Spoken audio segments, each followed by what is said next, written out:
the reality of the world is we trade with China. Yeah. China is a key part of the international economy, massively so. And these are the realities. Look, I think this government is committed to building domestic resilience into its supply chains, to creating as many jobs here. But there are some things that we can't do at scale. We're not big enough to do that. Well, the Times is reporting the government's hoping for Chinese investment in its new renewable energy projects. That's raised concerns that Britain could be left vulnerable to Beijing. The former MI6 chief, Sir Richard Dearlove, warned against the UK relying on China for its energy security, speaking to Tom Whipple on Times Radio earlier.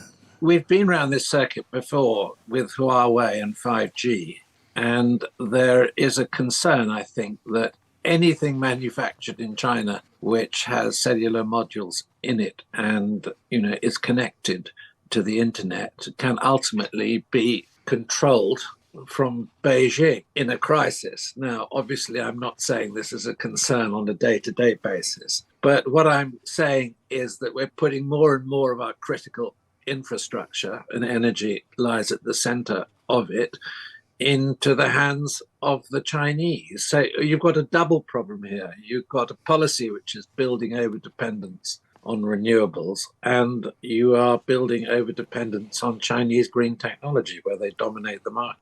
That's a former concerned head of the Secret Intelligence Service, Richard Dearlove. Now let's welcome the Labour MP Bill Esterson, who is also the chair of the Energy Security and Net Zero Committee. Hello to you, Bill.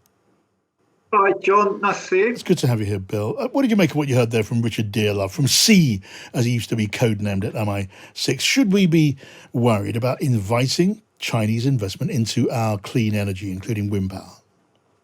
Well, he talked about over-dependence, John, and we've just seen over the last few days over-dependence on gas and the way that we end up paying an absolute fortune for it when we need to. And that's because of the volatility of the international gas markets. We've got to take some action here to reduce that dependence, which is what the government's Clean Power Plan for 2030 is all about. Now, once you do that, you've obviously got to get the solar panels, the wind turbines, the nuclear power stations, the hydrogen, the carbon capture and storage, and indeed technologies like tidal energy up and running, and that's what the government's doing. And some of this is only available from China. So the challenge is, how do you do this in a safe way? I accept that. Well, quite. I mean, if the aim is to try to break our dependence on worrisome autocratic regimes like Russia, you then turn to China, and China's another one. China's another autocratic regime and a potential adversary that wishes us, well, in potentially no good at all. Well, the key thing is that we control the construction and the operation. And I heard the point about the worries of interference through technology. So it is an important point, and we have to get that balance right. But we need the investment. We need solar panels, for example, are realistically only going to come from China. The key thing is that we install them and operate them and run and maintain them here. And actually, it's an opportunity as well to build more resilient supply chains and to create jobs. And my committee will be holding inquiries both into the domestic supply chain in energy and into the workforce that we need for the transition to clean energy. Yeah, but at the moment we don't have those safe, for want of a better word, supply chains. What is the nature, Bill, of this?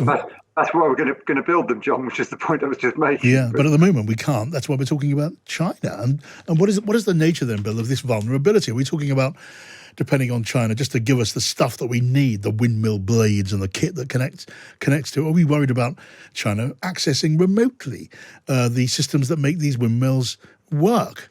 I don't know, online sabotage and online, all that sort of stuff. What's the most worrying thing?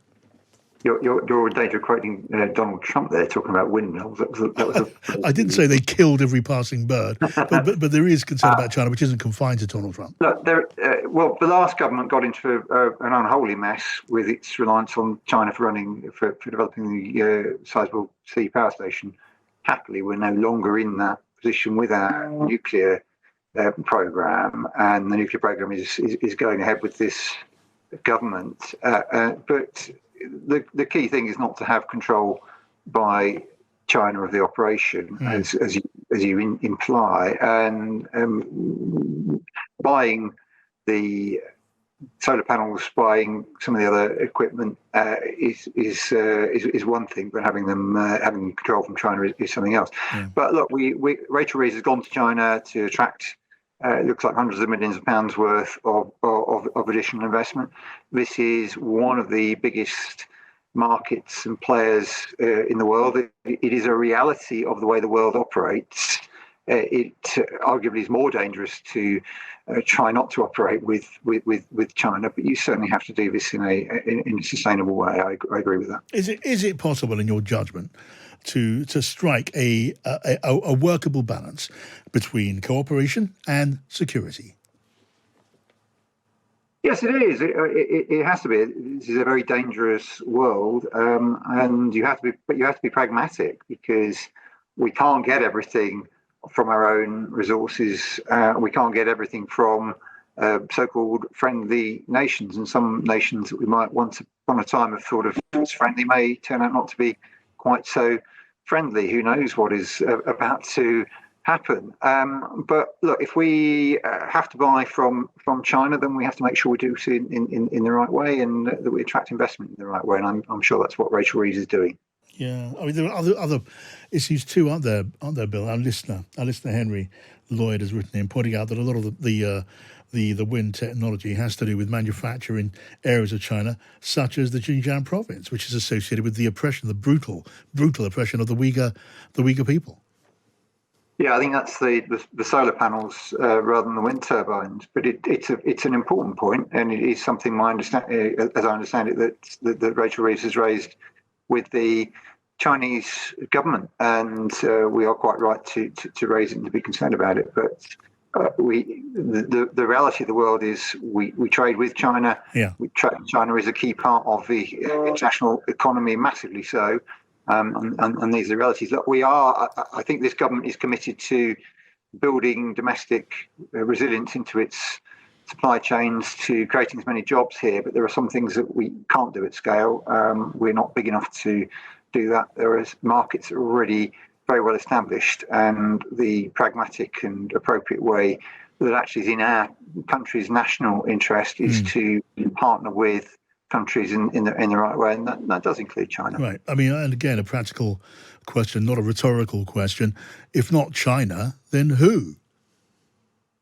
Well, that's exactly it. And for some parts of not just clean tech, but manufacturing more widely, then China is in a very strong position. And the counter to some of the concerns raised is that if we don't trade with China, if the world tries to exclude China, then that arguably is even more dangerous. So we have to get this right. All right, Bill, good to talk to you. Bill Esterson there, who's the Labour MP and chair of the Energy Security and Net Zero Committee.